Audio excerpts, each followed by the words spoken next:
I'd like to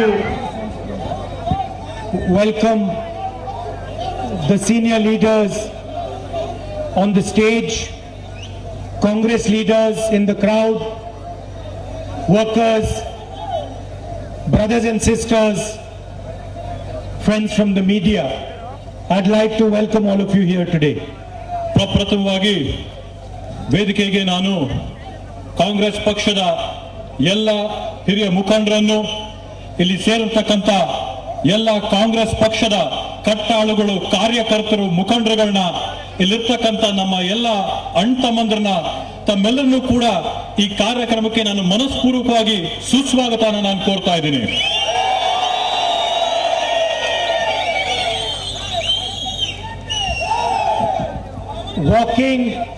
Walking from Kanyakumari to Kashmir, almost 3,600 plus kilometers, is not an easy task. ಕಾಶ್ಮೀರದಿಂದ ಕನ್ಯಾಕುಮಾರಿವರೆಗೂ ಸುಮಾರು 3,500 ಕಿಲೋಮೀಟರ್ನ ಪಾದಯಾತ್ರೆ ಮಾಡುವಂತದ್ದು ಸುಲಭವಾದಂತ ಕೆಲಸ ಅಲ್ಲ. Normally, when one starts walking in the morning, one is fresh, and when one reaches the evening, one is tired. ಸಾಮಾನ್ಯವಾಗಿ ಪಾದಯಾತ್ರೆನ ಪ್ರಾರಂಭ ಮಾಡಬೇಕಾದಂತ ಸಂದರ್ಭದಲ್ಲಿ ಬೆಳಗ್ಗೆ 6:30 ಗಂಟೆಗೆ ಪಾದಯಾತ್ರೆ ಪ್ರಾರಂಭ ಮಾಡಿದಾಗ ನಾವೆಲ್ಲರೂ ಕೂಡ ಫ್ರೆಶ್ ಆಗಿರ್ತೀವಿ, ರೆಡಿ ಆಗಿರ್ತೀವಿ, ತಯಾರಾಗಿರ್ತೀವಿ ಪಾದಯಾತ್ರೆ ಮಾಡಕ್ಕೆ. ಆದ್ರೆ ಸಂಜೆವರೆಗೂ ಪಾದಯಾತ್ರೆ ಮಾಡ್ತಾ ಮಾಡ್ತಾ ದಣಿವಾಗಿ ಸುಸ್ತಾಗಿ ನಮ್ಮೆಲ್ಲರಿಗೂ ಕೂಡ ಇಲ್ಲಿ ಬರಷ್ಟರಲ್ಲಿ ಆಯಾಸ ಆಗಿರುತ್ತೆ. That is of course when you're using your own energy. ಆದ್ರೆ ಆಯಾಸ ಯಾವಾಗ ನಮ್ಗಾಗತ್ತಂತಂದ್ರೆ ನಾವು ನಮ್ಮ ಶಕ್ತಿ, ನಮ್ಮ ಊರ್ಜೆ, ನಮ್ಮ ಚೈತನ್ಯನ ನಾವು ಬಳಸ್ಕೊಂಡಾಗ ನಮ್ಗೆ ಆಯಾಸ ಆಗುತ್ತೆ, ಸುಸ್ತಾಗುತ್ತೆ. But in this yatra, I have been noticing something quite strange. ಆದ್ರೆ ಈ ಪಾದಯಾತ್ರೆಯಲ್ಲಿ ನಾನು ಎಲ್ಲೆಡೆ ಓಡಾಡಿದಾಗ ನಾನೊಂದು ವಿಶೇಷತೆಯನ್ನ ನಾನೊಂದು ಕಂಡಿದ್ದೀನಿ. I notice that as the day goes on, I become less and less tired, and the last steps of the day are easier than the first steps of the day. ನನಗೇನಾಗುತ್ತೆ, ಈ ಒಂದು ಪಾದಯಾತ್ರೆ ಮಾಡಬೇಕಾದಂತ ಸಂದರ್ಭದಲ್ಲಿ ಸಾಯಂಕಾಲ ಆಗ್ತಾ ಆಗ್ತಾ ತಮ್ಮೆಲ್ಲರ ಬೆಂಬಲದಿಂದ ನನ್ನ ಶಕ್ತಿ ಜಾಸ್ತಿಯಾಗಿ ಬೆಳಗ್ಗೆ ಹೆಜ್ಜೆ ಹಾಕಿದ್ದು, ಬೆಳಗ್ಗೆ ಹಾಕಿದಂತ ಹೆಜ್ಜೆ ಸಂಜೆ ಬರೋಷ್ಟರಲ್ಲಿ ಇನ್ನೂ ವೇಗವಾಗಿ ಹೆಜ್ಜೆ ಹಾಕಿ ನಿಮ್ಮೆಲ್ಲರ ಸ್ಫೂರ್ತಿ, ನಿಮ್ಮೆಲ್ಲರ ಚೈತನ್ಯ ಶಕ್ತಿಯಿಂದ ಇನ್ನ ವೇಗವಾಗಿ ನಾನು ನಡ್ಕೊಂಡು ಬರ್ತಾ ಇದ್ದೀನಿ. For some days For some days I was thinking about this. It was a mystery. I couldn't understand why I was less tired in the evening. ಸಾಕಷ್ಟು ದಿನ ನನಗೆ ಈ ವಿಷಯದ ಬಗ್ಗೆ ಏನಪ್ಪಾ ಬೆಳಗ್ಗೆಗಿಂತ ನಾನು ಸಾಯಂಕಾಲ ಇನ್ನ ನನಗೆ ಶಕ್ತಿ ಇರ್ತದೆ, ಇನ್ನ ಊರ್ಜೆ ಇರ್ತದೆ, ಇದ್ರ ಕಾರಣ ಏನು ಅಂತ ಸಾಕಷ್ಟು ನಾನು ಇದ್ರ ಬಗ್ಗೆ ಆಲೋಚನೆ ಮಾಡಿದ್ದೀನಿ. Then I suddenly realized what was happening. ಆಗ ನನಗೆ ಅರ್ಥ ಆಯ್ತು ಇಲ್ಲಿ ಏನ್ ನಡೀತಾ ಇದೆ, ಯಾಕೆ ನನಗೆ ಶಕ್ತಿ ಇದೆ ಅಂತ ಹೇಳಿ. What was happening was that I was not using my own energy. ಏನಾಗ್ತಾ ಇತ್ತಂದ್ರೆ ನಾನು ನನ್ನ ಸ್ವಂತ ಶಕ್ತಿನ, ಸ್ವಂತ ಸ್ಫೂರ್ತಿನ, ಸ್ವಂತ ಚೈತನ್ಯ ನಾನು ಬಳಸ್ತಾ ಇಲ್ಲ. I was using the energy of the people of Karnataka. ನಾನು ಕರ್ನಾಟಕ ರಾಜ್ಯದ ತಮ್ಮೆಲ್ಲರ ಶಕ್ತಿಯೊಂದಿಗೆ ನಾನು ನಡೀತಾ ಇರೋದ್ರಿಂದ ನನಗೆ ಈ ಶಕ್ತಿ, ಈ ಊರ್ಜೆ ಸಾಯಂಕಾಲದವರೆಗೂ ನನ್ನ ಜೊತೆ ಇದೆ ಅಂತೇಳಿ ನನಗೆ ಅರಿವಾಗಿದೆ. And that is why I feel less tired at the end of the day than at the beginning. ಆದ್ರಿಂದಾನೇ ನನಗೆ ಸಂಜೆ ಆಗ್ತಾ ಇನ್ನ ಶಕ್ತಿ ಇದೆ. ಬೆಳಗ್ಗೆ ನನಗೆ ಎಷ್ಟು ಸುಸ್ತಾಗಿತ್ತು, ಸಾಯಂಕಾಲ ನನಗೆ ಅಷ್ಟು ಸುಸ್ತಿಲ್ಲ. ನಿಮ್ಮೆಲ್ಲರ ಶಕ್ತಿಯೊಂದಿಗೆ, ಚೈತನ್ಯದೊಂದಿಗೆ ಇವತ್ತು ಈ ಪಾದಯಾತ್ರೆ ಮಾಡ್ತಿರೋದ್ರಿಂದ ಈ ಶಕ್ತಿ ಇದೆ. Now you also know the most important thing in any family.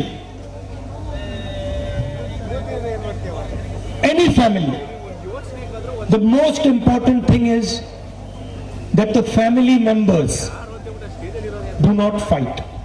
ಈಗ ತಮ್ಮೆಲ್ಲರಿಗೂ ತಿಳಿದಂಗೆ ನಾವು ರೈತರು ಒಗ್ಗಟ್ಟು ಕುಟುಂಬಗಳಲ್ಲಿದ್ದು, ಒಗ್ಗಟ್ಟು ಕುಟುಂಬಗಳ ಸದಸ್ಯರ ಮಧ್ಯೆ ಭ್ರಾತೃತ್ವ ಇರಬೇಕು, ಒಗ್ಗಟ್ಟಾಗಿರ್ಬೇಕು. ನಮ್ಮ ಮಧ್ಯೆ ಯಾವ ಒಂದು ವಿಷ ಬೀಜ ಇರಬಾರ್ದು, ನಮ್ಮ ಮಧ್ಯೆ ಗಲಾಟೆ ಇರಬಾರ್ದು ಅಂತೇಳಿ ತಮ್ಮೆಲ್ಲರಿಗೂ ಗೊತ್ತಿದೆ. A family whose members hate each other, who fight with each other, can never succeed. ಒಂದು ಕುಟುಂಬದಲ್ಲಿ ಆ ಕುಟುಂಬದ ಸದಸ್ಯರೇನೆ ಅವ್ರ ಮಧ್ಯೆ ಅವರು ಜಗಳ ಆಡಿ, ಅವ್ರ ಮಧ್ಯೆ ಅವರು ದ್ವೇಷನ ಬೆಳೆಸ್ಕೊಂಡ್ರೆ ಆ ಕುಟುಂಬ ಯಾವತ್ತೂ ಯಶಸ್ಸನ್ನ ಕಾಣಕ್ಕೆ ಸಾಧ್ಯ ಇಲ್ಲ ಅಂತ ತಮ್ಮೆಲ್ಲರಿಗೂ ತಿಳಿದಿದೆ. That family is on a path to destruction. ಆ ಒಂದು ಕುಟುಂಬ ಏಳಿಗೆಯ ದಾರಿಯಲ್ಲಿ ಹೆಜ್ಜೆಯನ್ನ ಇಡ್ತಾ ಇದ್ದು ಕೆಳಗೆ ಬೀಳಂತದ್ದೊಂದು ಆಗುತ್ತೆ.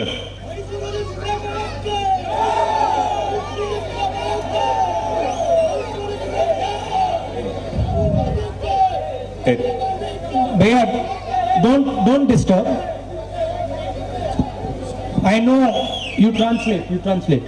I know you're very excited. ನೀವೆಲ್ಲರೂ ಕೂಡ ಸಂತೋಷವಾಗಿದ್ದೀರಾ, ಖುಷಿಯಾಗಿದ್ದೀರಾ, ಜೋಶ್ ಇದೆ ನಿಮ್ಗೆಲ್ಲ ಅಂತ ಗೊತ್ತು. But let everybody listen nicely to the speech. ಆದ್ರೆ ಎಲ್ಲರೂ ನಮ್ಮ ಮಾತನ್ನು ಕೇಳಿ ಅದಾದ ನಂತರ ನಿಮ್ ಜೋಶ್ನೆಲ್ಲ ನೀವೆಲ್ಲರೂ ತೋರಿಸ್ಕೊಳ್ಳಿ. So family, ದಯವಿಟ್ಟು ಸುಮ್ಮನೆರಪ್ಪ. A family that is divided cannot succeed. ಒಂದು ಕುಟುಂಬದಲ್ಲಿ ವ್ಯತ್ಯಾಸಗಳು, ದ್ವೇಷಗಳಿದ್ರೆ ಆ ಒಂದು ವಂಶ ಯಾವತ್ತೂ ಕೂಡ ಯಶಸ್ಸನ್ನ ಕಾಣಕ್ ಸಾಧ್ಯನೇ ಇಲ್ಲ. In the same way, ಅದೇ ರೀತಿಯಲ್ಲಿ a country that is divided, a country that is full of hatred cannot succeed. ಅದೇ ರೀತಿಯಲ್ಲಿ ಒಂದು ದೇಶದಲ್ಲಿ ದ್ವೇಷ ಇದ್ರೆ, ಪರಸ್ಪರವಾಗಲಿ ಜಗಳಾಟ ಇದ್ರೆ, ಒಬ್ಬರ ಮಧ್ಯೆ ಅವಿಶ್ವಾಸ ಇದ್ರೆ ಆ ದೇಶ ಯಾವತ್ತೂ ಯಶಸ್ಸನ್ನ ಕಾಣಕ್ ಸಾಧ್ಯ ಇಲ್ಲ. And anybody who divides a family is working against the interest of the family. And in the same way, anybody who divides the country or spreads hatred in the country is working against the country. ಒಂದು ಕುಟುಂಬದಲ್ಲಿ ಮೂರನೇವರೊಬ್ಬರು ಬಂದು ಪ್ರವೇಶ ಮಾಡಿ ಆ ಕುಟುಂಬದಲ್ಲಿರ್ತಕ್ಕಂಥ ಒಗ್ಗಟ್ಟನ್ನ ಒಡೆದು ದ್ವೇಷನ, ವಿಷ ಬೀಜನ ಬಿತ್ತನೆ ಮಾಡಿದ್ರೆ ಅವ್ರು ಯಾವ ರೀತಿಯಲ್ಲಿ ಆ ಕುಟುಂಬಕ್ಕೆ ದ್ರೋಹ ಮಾಡ್ತಾ ಇದಾರೋ ಅದೇ ರೀತಿಯಲ್ಲಿ ಒಂದು ದೇಶದಲ್ಲಿ ಒಬ್ಬರು ಪ್ರವೇಶ ಮಾಡಿ ಆ ದೇಶದಲ್ಲಿರ್ತಕ್ಕಂಥ ಭ್ರಾತೃತ್ವನ ಒಡೆದು ಅಣ್ಣ ತಮ್ಮಂದ್ರ ಮಧ್ಯೆ ಜಗಳ ತಂದ್ರೆ ಅವರು ಕೂಡ ದೇಶದ ವಿರೋಧವಾಗಿನೇ ಕೆಲಸ ಮಾಡಂತವ್ರು. It doesn't matter which community that person comes from, Doesn't matter which state that person comes from, doesn't matter which religion that person comes from, doesn't matter which language that person comes from. If a person makes one Indian brother fight with another Indian brother, he is working against the country. ಅಂತ ಮನುಷ್ಯನು ಯಾವುದೇ ಧರ್ಮದಿಂದ ಬರಲಿ, ಯಾವುದೇ ರಾಜ್ಯದಿಂದ ಬರಲಿ, ಯಾವುದೇ ಭಾಷೆನ ಮಾತಾಡಲಿ, ಅವರು ಅಣ್ಣ ತಮ್ಮಂದರ ಮಧ್ಯೆ ಬಂದು ಜಗಳ ಇಟ್ರೆ ಅವರು ಈ ದೇಶದ ವಿರುದ್ಧವಾಗೇನೆ ಕೆಲಸ ಮಾಡ್ತಾ ಇದ್ದಾರೆ. And that is the idea behind the Bharat Jodo Yatra. ಇದೇನೆ ಭಾರತ ಐಕ್ಯತೆ ಯಾತ್ರೆಯ ಹಿಂದೆ ಇರತಕ್ಕಂತ ಮೂಲ ಉದ್ದೇಶ ಏನಂತಂದ್ರೆ, we will not tolerate hatred and violence being spread in this great country of ours. ನಾವು ಭಾರತದಲ್ಲಿ ಹಿಂಸೆನ, ದ್ವೇಷನ ಹರಡುವಿಕೆ ಮಾಡ್ತಿರಂತ ಜನರನ್ನ, ಹರಡುವಿಕೆ ಮಾಡ್ತಿರಂತ ಶಕ್ತಿಗಳನ್ನ ನಾವು ಈ ದೇಶದಲ್ಲಿ ಸಹಿಸೋದಿಲ್ಲ. Now you look at this crowd that is walking. ಪಾದಯಾತ್ರೆ ಮಾಡ್ತಿರ್ತಕ್ಕಂತ ಈ ಮಹಾಸಾಗರನ ತಾವೆಲ್ಲ ಕೂಡ ನೋಡಿ. In this crowd, ಈ ಒಂದು ಮಹಾಸಾಗರದಲ್ಲಿ there are people who speak different languages. There are people from different regions of Karnataka. There are people who have come from different states. There are people of different religions. There are men, women, young people, old people. There is no hatred among these people.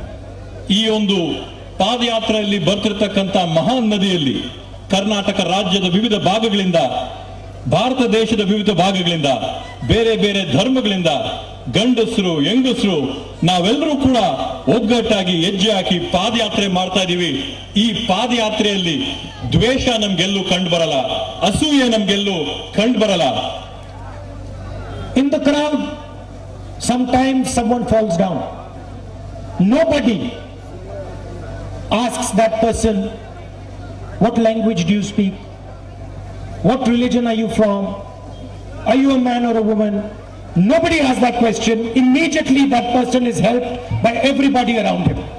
ಈ ಒಂದು ಪಾದಯಾತ್ರೆ ಮಾಡಬೇಕಾದಂತ ಸಂದರ್ಭದಲ್ಲಿ ಆಕಸ್ಮಿಕವಾಗಿ ನಡ್ಕೊಂಡು ಹೋಗ್ತಾ ಇರಬೇಕಾದಾಗ ಯಾರಾದ್ರೂ ಎಡು ಬಿದ್ದಾಗ ಜನ ಎಲ್ಲ ಅವ್ರ ಕೈ ಕೊಟ್ಟು ಮೇಲೆತ್ತಾರೆ. ಅವ್ರನ್ನ ನೀನ್ ಯಾವ ಜಾತಿಗೆ ಸೇರಿದ್ಯಾ, ಯಾವ ಧರ್ಮಕ್ಕೆ ಸೇರಿದ್ಯಾ, ಯಾವ ಭಾಗಕ್ಕೆ ಸೇರಿದ್ಯಾ, ನೀನ್ ಗಂಡ್ಸೋ ಹೆಂಗ್ಸೋ ಅಂತೇಳಿ ಯಾರು ಎತ್ತಲ್ಲ. ಇದು ಈ ಪಾದಯಾತ್ರೆಯ ವಿಶೇಷತೆ. ನಮ್ಮಲ್ಲಿ ಯಾವುದೇ ಒಂದು ದ್ವೇಷ ಇಲ್ಲ, ಬರೀ ಪ್ರೀತಿ ಕಂಡು ಬರ್ತಾ ಇದೆ ಈ ಪಾದಯಾತ್ರೆಯಲ್ಲಿ. This is the real India. ಈ ಪಾದಯಾತ್ರೆಯಲ್ಲಿ ನಾವು ಕಾಣಂತ ಒಂದು ಪ್ರೀತಿ, ವಿಶ್ವಾಸ, ಪರಸ್ಪರ ಬಾಂಧವ್ಯ ನಿಜವಾದ Bharat. This is the tradition of Basavaji. ಈ ಒಂದು ಸಂಪ್ರದಾಯ, ಈ ಒಂದು ಏನು ಪ್ರೀತಿ ಇದೆ, ಇದು ಬಸವಣ್ಣವರ ತತ್ವ ಇರಂತ ಕರ್ನಾಟಕ ರಾಜ್ಯದ ವೈಭವ. ಇದು This is what he taught. ಇದು ನಮ್ಗೆ ಬಸವಣ್ಣ ಬೋಧನೆ ಮಾಡಿದಂಥದ್ದು. He did not say kill each other. ಅವರು ಒಬ್ಬರನ್ನೊಬ್ಬರನ್ನ ಹೊಡಿರಿ, ಕೊಲ್ರಿ ಅಂತ ಹೇಳಲಿಲ್ಲ. He did not say thrash each other. ಅವರೊಬ್ಬರನ್ನೊಬ್ಬರನ್ನ ಇಟ್ಕೊಂಡು ನೀವು ಹೊಡಿರಿ, ಗಲಾಟೆ ಮಾಡ್ರಿ ಅಂತ ಹೇಳಲಿಲ್ಲ. He did not say insult each other. ಅವರೊಬ್ಬರನ್ನೊಬ್ಬರನ್ನ ಬೈರಿ, ದ್ವೇಷ ಮಾಡ್ರಿ, ನೊಂದನೆ ಮಾಡ್ರಿ ಅಂತ ಹೇಳಲಿಲ್ಲ. He did not say be arrogant. ಅವರು ನಿಮ್ಮಲ್ಲಿ ಆಂಬವ ತೋರಿಸಿ, ಅಹಂ ತೋರಿಸ್ರಿ ಅಂತ ಅವ್ರು ಹೇಳಲಿಲ್ಲ. He did not say insult everybody who comes in front of you. ಅವರು ತಮ್ಮ ಮುಂದೆ ಬಂದವರೆಲ್ಲ, ತಮ್ಮ ದ್ವೇಷ ಮಾಡಿದವ್ರನ್ನೆಲ್ಲ ದೂಷಣೆ ಮಾಡ್ರಿ ಅಂತ ಅವ್ರು ಯಾವತ್ತೂ ಹೇಳಲಿಲ್ಲ. He said be humble. ಅವ್ರು ಹೇಳಿದ್ದು ತಮ್ಮಲ್ಲಿ ವಿನಯತೆ ತೋರಿಸಿ ಅಂತ ಕೇಳಿದ್ರು. Respect others like you respect yourself. ಬೇರೆ ತಮ್ಮನ್ನ ತಾವು ಯಾವ ರೀತಿಯಲ್ಲಿ ಗೌರವಿಸ್ತೀರೋ ಬೇರೆಯವ್ರನ್ನು ಆ ರೀತಿಯಲ್ಲಿ ತಾವು ಗೌರವಿಸ್ರಿ ಅಂತ ಅವ್ರು ಹೇಳಿದ್ರು. Treat others with kindness and gentleness. ಬೇರೆಯವ್ರನ್ನ ಮಾತಾಡಿಸಿದಾಗ ಅವ್ರನ್ನ ಸೌಮ್ಯವಾಗಿ ಪ್ರೀತಿಯಿಂದ ಮಾತಾಡಿಸ್ರಿ ಅಂತಂದ್ರು. This is your tradition. ಈ ಒಂದು ಸಂಪ್ರದಾಯ ನಮ್ಮ ಕರ್ನಾಟಕ ರಾಜ್ಯದ ಸಂಪ್ರದಾಯ. This is your DNA. ಇದು ನಮ್ಮ ರಕ್ತದಲ್ಲಿ ಹರಿತಕ್ಕಂತ ನಮ್ಮ ಒಂದು ಸಂಸ್ಕಾರ. This is where you come from. ಈ ಕರ್ನಾಟಕದ ಭೂಮಿಯಿಂದ ಬರ್ತಕ್ಕಂಥ ರೈತರ ಭೂಮಿಯಿಂದ ಬಂದಂತವ್ರು ತಾವೆಲ್ಲ. And more important for me, much more important for me, this is what you are teaching me while I'm walking through your state. ಇದೆಲ್ಲಕ್ಕಿಂತ ಮುಖ್ಯವಾಗಿ ಇದನ್ನ ನಾನು ಕಲ್ತಿದ್ದು ಯಾರಿಂದ ಅಲ್ಲ, ಈ ಎಲ್ಲ ಕಲ್ತಿರ್ತಕ್ಕಂಥದ್ದು ನಾನು ತಮ್ಮಿಂದ ಕಲ್ತಿರ್ತಕ್ಕಂಥದ್ದು ನಾನು ಹೆಮ್ಮೆಯಿಂದ ಹೇಳ್ತಾ ಇದ್ದೀನಿ. ಇವೆಲ್ಲ ನಮಗೆ I have not come here to preach to you. ನಾನಿಲ್ಲಿ ಬಂದಿರ್ತಕ್ಕಂಥದ್ದು ತಮ್ಗೆಲ್ಲ ಜ್ಞಾನ ಕೊಡಕ್ಕೆ, ವೇದಿಕೆ ಮೇಲೆ ನಿಂತ್ಕೊಂಡು ಬೋಧನೆ ಮಾಡಕ್ಕಲ್ಲ. I am nobody to preach to you. ನಾನ್ ನಿಮ್ಗೆ ಹೇಳ್ಕೊಡಂತ ದೊಡ್ಡ ಮನುಷ್ಯನ್ ನಾನಲ್ಲ. We walk from the morning till the evening. ನಾವು ಬೆಳಗ್ಗೆಯಿಂದ ಸಂಜೆವರೆಗೂ ನಿರಂತರವಾಗಿ ಪಾದಯಾತ್ರೆ ಮಾಡ್ತೀವಿ. We walk 7-8 hours a day. ದಿನಕ್ಕೆ ಸುಮಾರು 7-8 ಗಂಟೆ ಸತತವಾಗಿ ಪಾದಯಾತ್ರೆ ಮಾಡ್ತೀವಿ. For 7 to 8 hours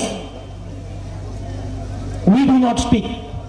7ರಿಂದ 8 ಗಂಟೆ ಪಾದಯಾತ್ರೆ ಮಾಡಬೇಕಾದಾಗ ಮೌನವಾಗಿ ಯಾರ ಜೊತೆ ಮಾತಾಡದೆ ಪಾದಯಾತ್ರೆ ಮಾಡ್ತೀವಿ. We listen. ನಾವು ಮಾತನಾಡೋದಲ್ಲ, ಪಾದಯಾತ್ರೆ ಮಾಡಬೇಕಾದಾಗ ನಾವು ನಿಮ್ ಕೂಗ್ನ, ನಿಮ್ ನೋವನ್ನ ನಾವು ಕೇಳಿಸ್ಕೋತಾ ಇರ್ತೀವಿ. After listening for 7-8 hours we speak for 15-20 minutes. ತಮ್ಮ ಎಲ್ಲ ಸಲಹೆಗಳನ್ನ, ಸೂಚನೆಗಳನ್ನ 7-8 ಗಂಟೆ ಕೇಳಿದ ನಂತರ ನಾವು ವೇದಿಕೆ ಮೇಲೆ ಕೇವಲ 10-15 ನಿಮಿಷ ತಮ್ಮನ್ನು ಉದ್ದೇಶಿಸಿ ಮಾತಾಡ್ತೀವಿ. And today I spoke to many people. ಇವತ್ತು ಪಾದಯಾತ್ರೆ ಮಾಡಬೇಕಾದಾಗ ನಾನು 100 ಜನನ ಪಾದಯಾತ್ರೆ ಮಾಡ್ತಾ ಇರ್ಬೇಕಾದಾಗ ನಾನು ಮಾತಾಡಿದ್ದೀನಿ. And I would like to tell you a little bit about what I heard today. ಇವತ್ತು ಪಾದಯಾತ್ರೆ ಮಾಡಬೇಕಾದಂತ ಸಂದರ್ಭದಲ್ಲಿ ನಾನೇನ್ ಕೇಳಿದೆ ಅಂತ ನಾನು ತಮ್ಮ ಜೊತೆ ಕೆಲವೊಂದು ಮಾತಲ್ಲಿ ಹಂಚ್ಕೋಬೇಕಂತ ಬಯಸ್ತೀನಿ. 3 women spoke to me today about their husbands. ಇವತ್ತು ಪಾದಯಾತ್ರೆ ಮಾಡ್ಕೋಬೇಕಾದಾಗ 3 ತಾಯಂದ್ರು ತಮ್ಮ ಗಂಡಂದ್ರ ಬಗ್ಗೆ ನನ್ನ ಹತ್ರ ಮಾತಾಡಿದ್ದಾರೆ. They were crying while they spoke to me. ಕಣ್ಣೀರ್ ಹಾಕ್ತಾ ಇದ್ರು ಗಂಡಂದ್ರ ಬಗ್ಗೆ ಮಾತಾಡಬೇಕಾದಾಗ ನನ್ನ ಬಗ್ಗೆ. One of the women said that her husband, who was a farmer, had taken a loan, and one day, without any warning, without saying anything, he went into his field and committed suicide.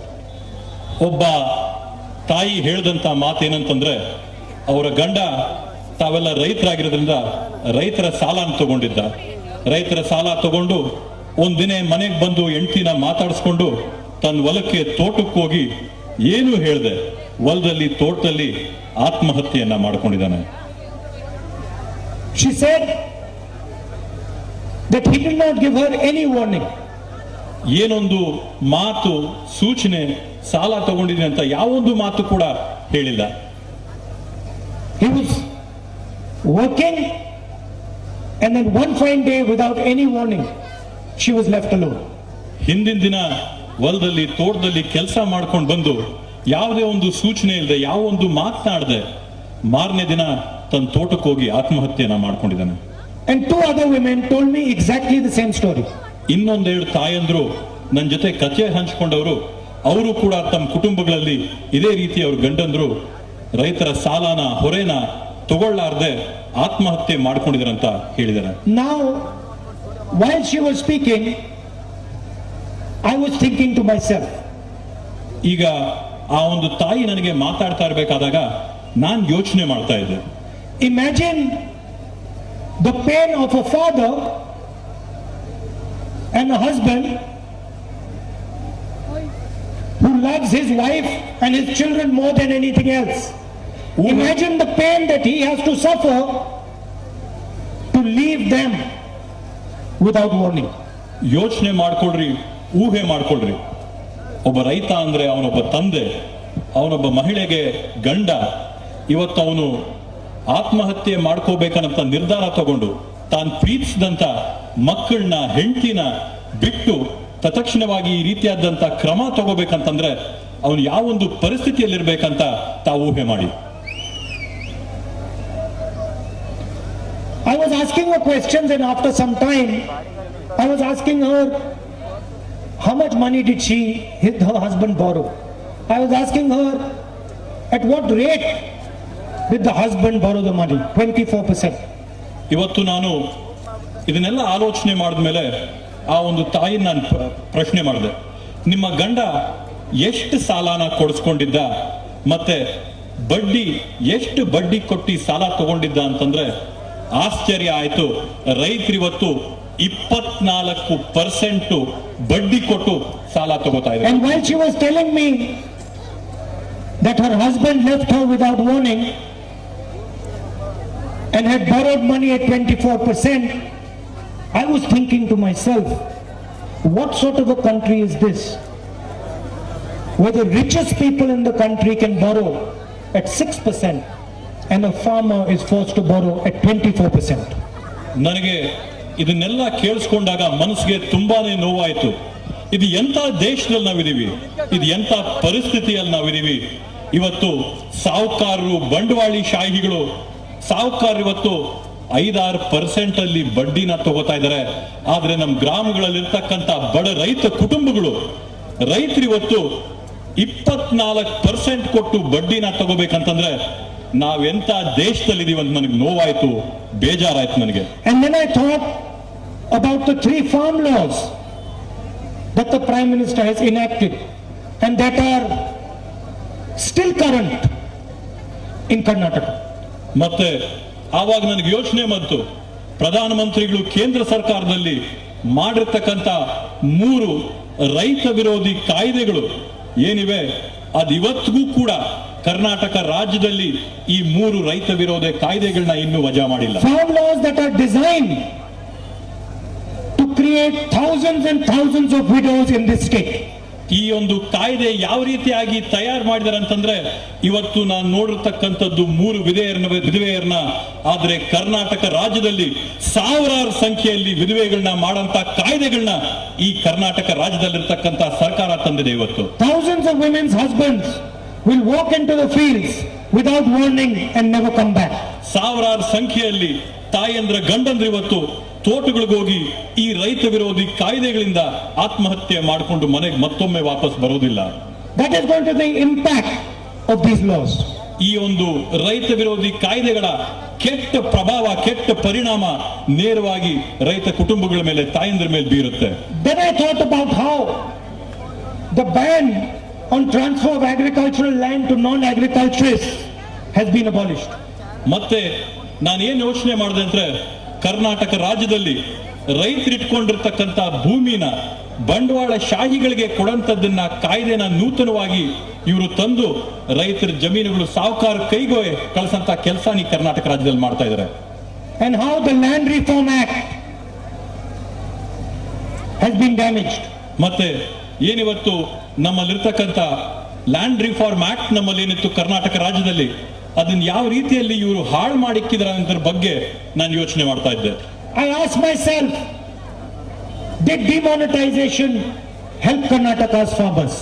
ನಾನು ಯೋಚನೆ ಮಾಡಿದೆ, ಏನಿವತ್ತು demonetisation ಮತ್ತೆ note ಬಂದಿ ಅಂತ ಮಾಡಿದ್ರು ಇದು ಕರ್ನಾಟಕ ರಾಜ್ಯದ ರೈತರಿಗೆ ಅನುಕೂಲ ಮಾಡಿಕೊಡ್ತಾ ಅಂತ ನಾನು ಯೋಚನೆ ಮಾಡಿದೆ. I asked myself, is GST helping Karnataka's farmers? Is it helping small and medium businesses?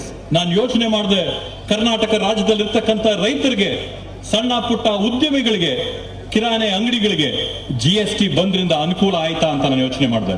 Because that woman who lost her husband also was forced to sell her land. ಯಾಕಂತಂದ್ರೆ ಗಂಡ ಕಳ್ಕೊಂಡಂತ ಆ ತಾಯಿ ಸಾಲನ ತೀರ್ಸಕ್ಕೆ ತನ್ನ ಭೂಮಿನ ಮಾರ್ಬೇಕಾಯ್ತು. And she survives on a job. ಇವತ್ತು ಆ ಅಮ್ಮ ಬದುಕಬೇಕಂತಂದ್ರೆ ಸಣ್ಣ ಪುಟ್ಟ ಕೂಲಿ ಮಾಡಿಕೊಂಡು ಇವತ್ತು ಜೀವನ ನಡೆಸಬೇಕಾದಂತ ಪರಿಸ್ಥಿತಿ ಬಂದಿದೆ. Brothers and sisters, 2 Indias are being created. ಅಣ್ಣ ತಮ್ಮಂದ್ರೆ, ಇವತ್ತು ನಮ್ಮ ಕಣ್ ಮುಂದೆ 2 ಭಾರತಗಳನ್ನ ಸೃಷ್ಟಿ ಮಾಡ್ತಾ ಇದ್ದಾರೆ. One India is walking from Kanyakumari to Kashmir. ಒಂದು ಭಾರತ ತಮ್ಮೆಲ್ಲರ ಶಕ್ತಿಯಿಂದ ಕನ್ಯಾಕುಮಾರಿಯಿಂದ ಹಿಡಿದು ಕಾಶ್ಮೀರದವರೆಗೂ ಪಾದಯಾತ್ರೆ ಮಾಡ್ತಾ ಇದೆ. Peacefully, affectionately, with humility. ಶಾಂತಿಯಿಂದ, ಪ್ರೀತಿಯಿಂದ, ವಿನಯತೆಯಿಂದ ಈ ಒಂದು ಭಾರತ ಪಾದಯಾತ್ರೆ ಮಾಡ್ತಾ ಇದೆ. And there is another India of very few people with unlimited wealth. Unlimited wealth. They can dream any dream they want. Anything they want they can have. But India's youngsters cannot get a job. ಮತ್ತೊಂದು ಭಾರತ ಇದೆ, ಆ ಭಾರತದಲ್ಲಿ ಎಷ್ಟು ಬೇಕಂದ್ರೆ ಅಷ್ಟು ಕಾಸಿದೆ, ಎಷ್ಟು ಬೇಕಂದ್ರೆ ಅಷ್ಟು ಶಕ್ತಿ ಅವ್ರಿಗಿದೆ, ಏನ್ ಬೇಕಾದ್ರೆ ನಾವು ಮಾಡ್ತೀವಂತ ಆ ಭಾರತ ಹೇಳ್ತದೆ. ಆದ್ರೆ ಆ ಭಾರತಕ್ಕೆ ಇವತ್ತವರೆಗೂ ಕೂಡ ಭಾರತದಲ್ಲಿರ್ತಕ್ಕಂಥ ಯುವಕರಿಗೆ ಉದ್ಯೋಗ ಕೊಡ್ಸಕ್ಕಾಗಿಲ್ಲ. ಆ ಭಾರತಕ್ಕೆ handful of businessmen can own anything they want. ಬೆರಳ ಎಣಿಕೆಯಷ್ಟು ಉದ್ಯಮಿಗಳು ಏನನ್ ಬೇಕಾದ್ರೂ ಕೊಂಡ್ಬಹುದು, ಏನನ್ ಬೇಕಾದ್ರೂ ಅವರು ಬದಲಾವಣೆ ಮಾಡಬಹುದು. Second richest man in the world is an Indian. ವಿಶ್ವದಲ್ಲೇ ಎರಡನೇ ಅತ್ಯಂತ ಶ್ರೀಮಂತವಾದಂತ ಮನುಷ್ಯನು ಭಾರತೀಯನು. How can it be that the second richest man in the world is Indian and India also has the largest number of poor people?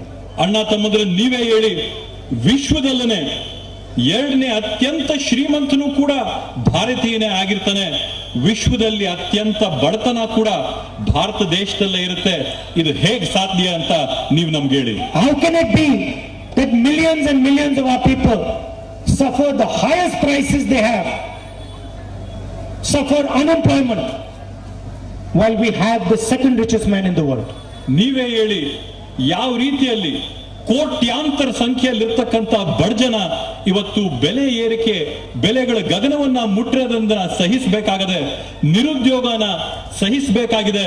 ಆದ್ರೆ ವಿಶ್ವದ ಎರಡನೇ ಸಾಹುಕಾರ ಮನುಷ್ಯನು ಭಾರತ ದೇಶದಲ್ಲಿ ಇದಾನಂತಂದ್ರೆ ಇದು ಹೇಗೆ ಸಾಧ್ಯ ಅಂತ ನೀವು ಹೇಳಿ. These are the questions that the Bharat Jodo Yatra is asking. ಈ ಎಲ್ಲ ಪ್ರಶ್ನೆಗಳನ್ನ ಭಾರತ್ ಐಕ್ಯತೆ ಯಾತ್ರೆ ತಮ್ಮೆಲ್ಲರ ಮುಂದೆ ಕೇಳ್ತಿರ್ತಕ್ಕಂಥದ್ದು. We do not want an India full of hatred and violence. ನಮ್ಗೆ ದ್ವೇಷ ಮತ್ತೆ ವಿಷದ ಬೀಜಗಳನ್ನ ಬಿತ್ತನೆ ಮಾಡಿರ್ತಕ್ಕಂಥ ಭಾರತ ನಮಗ್ ಬೇಕಾಗಿಲ್ಲ. We do not want an India with all our youngsters unemployed. Bharat ದೇಶದಲ್ಲಿರ್ತಕ್ಕಂಥ ಪ್ರತಿಭಾವಂತ ಯುವಕರು ನಿರುದ್ಯೋಗಿಗಳಾಗಿರ್ತಕ್ಕಂಥದ್ದನ್ನ ನಾವು ಸಹಿಸಕ್ ಸಾಧ್ಯ ಇಲ್ಲ. We do not want an India where our people are drowning because of a tsunami of high prices. ನಾವು ಭಾರತ ದೇಶದಲ್ಲಿ ಇವತ್ತು ಬೆಲೆ ಏರಿಕೆಯನ್ನ ಒಂದು ಸುನಾಮಿ ಹತ್ರ ಅಲೆ ಬಂದಿರತಕ್ಕಂಥದ್ರಲ್ಲಿ ಮುಳುಗಿರಂತ ಭಾರತೀಯರನ್ನ ನಾವು ನೋಡಿಕೊಂಡು ಸುಮ್ಮನಿರಕ್ಕೆ ನಾವು ಸಾಧ್ಯನೇ ಇಲ್ಲ. That is why millions of people are walking with this yatra. ಆದ್ರಿಂದಾನೇ ಇವತ್ತು ಕೋಟ್ಯಾಂತರ ಸಂಖ್ಯೆಯಲ್ಲಿ ಜನ ಈ ಪಾದಯಾತ್ರೆಯಲ್ಲಿ ಭಾಗವಹಿಸಿಕೊಂಡು ಹೆಜ್ಜೆ ಆಗ್ತಾ ಇದ್ದಾರೆ. I'd like to end with one more point. ಕಡೆಯಲ್ಲಿ ನಾನು ಇನ್ನೊಂದು ಮಾತೇಳಿ ನನ್ನ ಭಾಷಣ ಮುಗಿಸ್ತೀನಿ. The BJP is against the SCs and the STs. ಇವತ್ತು ಭಾರತದಲ್ಲಿ ಮತ್ತೆ ಕರ್ನಾಟಕ ರಾಜ್ಯದಲ್ಲಿರ್ತಕ್ಕಂಥ ಬಿಜೆಪಿ ಸರ್ಕಾರ ದಲಿತರ, ಪರಿಶಿಷ್ಟ ಜಾತಿಗಳ, ಪರಿಶಿಷ್ಟ ಪಂಗಡಗಳ ವಿರೋಧಿಗಳಾಗಿದ್ದಾರೆ. The Congress party constituted Justice Nagmohan Das Commission. Congress ಪಕ್ಷ ಸರ್ಕಾರ ಇದ್ದಂತ ಸಂದರ್ಭದಲ್ಲಿ ಜಸ್ಟಿಸ್ ನಾಗಮೋಹನ್ ದಾಸ್ ಅವರ ಕಮಿಷನ್ ನಮ್ಮ ಸರ್ಕಾರ, ಕಾಂಗ್ರೆಸ್ ಸರ್ಕಾರ ಮಾಡಿತ್ತು. We said the ST reservation should be increased from 3% to 7%. ನಾವು ಅಂತ ಸಂದರ್ಭದಲ್ಲಿ ನಾವು ಹೇಳಿದ್ವಿ, ಪರಿಶಿಷ್ಟ ಪಂಗಡಗಳ ಏನಿವತ್ತು ಮೀಸಲಾತಿ ಇದೆ ಆ ಮೀಸಲಾತಿನ 3% ಇಂದ ಹಿಡಿದು 7% ಮಾಡಬೇಕು ಅಂತ ನಾವು ಹೇಳಿದ್ವಿ. And we said the SC reservation should be increased from 15 to 17%. ಹಾಗೇನೆ ನಾವೇನಂತ ಹೇಳಿದ್ವಿ ಅಂತಂದ್ರೆ, ಪರಿಶಿಷ್ಟ ಜಾತಿಗಳ ಮೀಸಲಾತಿ ಏನಿದೆ ಅದನ್ನ 15% ಇಂದ 17% ಮಾಡಬೇಕು ಅಂತ ನಾವು ಹೇಳಿದ್ವಿ. The BJP government has not acted on the report for over 2 years. 3.5 ವರ್ಷ ಆದ್ರೂ ಕೂಡ ಬಿಜೆಪಿ ಸರ್ಕಾರ ನಾಗಮೋಹನ್ ದಾಸ್ ಅವ್ರ ರಿಪೋರ್ಟ್ ಮೇಲೆ ಒಂದು ಕ್ರಮ ಕೂಡ ತಗೊಂಡಿಲ್ಲ. ಅವರು They should call the assembly and implement the report immediately. ಅವರು ತಕ್ಷಣವೇ ಸದನವನ್ನ ಕರೆದು ನಾಗಮೋಹನ್ ದಾಸ್ ಅವರ ವರದಿಯನ್ನ ಜಾರಿಗೆ ತರಬೇಕು ಅಂತ ನಾನು ಅವರಿಗೆ ಆಗ್ರಹ ಮಾಡ್ತಾ ಇದ್ದೀನಿ. I'd like to thank all of you for giving us so much energy, so much affection, so much love. ನಾನು ತಮ್ಮೆಲ್ಲರಿಗೂ ಕೂಡ ಮನಸ್ಪೂರ್ವಕವಾಗಿ ಧನ್ಯವಾದಗಳು ಹೇಳ್ತಾ ಇದ್ದೀನಿ. ತಾವು ತುಂಬಿರ್ತಕ್ಕಂಥ ಶಕ್ತಿ, ಸ್ಫೂರ್ತಿ, ಸಾಮರ್ಥ್ಯ, ಚೈತನ್ಯಕ್ಕೆ ನಾನು ಧನ್ಯವಾದಗಳು ಹೇಳ್ತಾ ಇದ್ದೀನಿ. I'd also like to thank all our leaders who have made such an effort in making this yatra successful. ಹಾಗೇನೆ ಈ ಕಾರ್ಯಕ್ರಮದಲ್ಲಿ ಬರೆದಿರ್ತಕ್ಕಂಥ ಎಲ್ಲ ಕಾರ್ಯಕರ್ತರಿಗೆ, ನಾಯಕರಿಗೆ ಈ ಕಾರ್ಯಕ್ರಮನ ಇಷ್ಟು ಅದ್ದೂರಿಯಾಗಿ ಯಶಸ್ವಿಯಾಗಿ ಮಾಡಿಕೊಟ್ಟಿದ್ದಕ್ಕೆ ತಮ್ಮೆಲ್ಲರಿಗೂ ಮನಸ್ಪೂರ್ವಕವಾದ ಧನ್ಯವಾದಗಳನ್ನ ಕೋರ್ತಾ ಇದ್ದೀನಿ. And in particular I'd like to mention Cheluraj Swami and his team. ಹಾಗೇನೆ ವಿಶೇಷವಾಗಿ ಚಲುವಣ್ಣವರು ಮತ್ತೆ ಚಲುವಣ್ಣವರ ತಂಡನ ನಾನು ಈ ಸಂದರ್ಭದಲ್ಲಿ ಧನ್ಯವಾದಗಳು